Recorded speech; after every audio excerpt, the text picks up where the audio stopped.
Iowa Bird Rehabilitation rescues thousands of birds each year that may be injured or ill. Local 5's Connor O'Neill explains why over the past couple of months, the nonprofit has found more ill and deceased trumpeter swans than normal.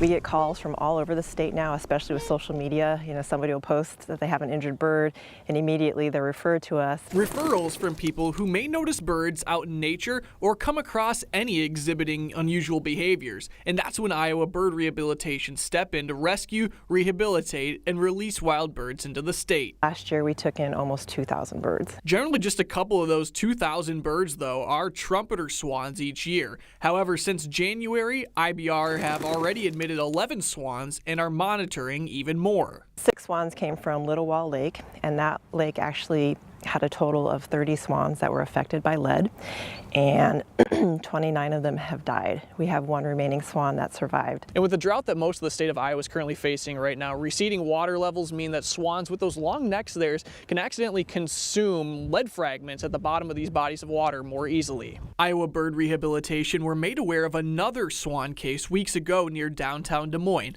when they retrieved the body 6 times the lethal threshold of lead was found upon testing. It's heartbreaking to watch them because they're sick and they don't look good and they won't eat, and you're having to tube feed them.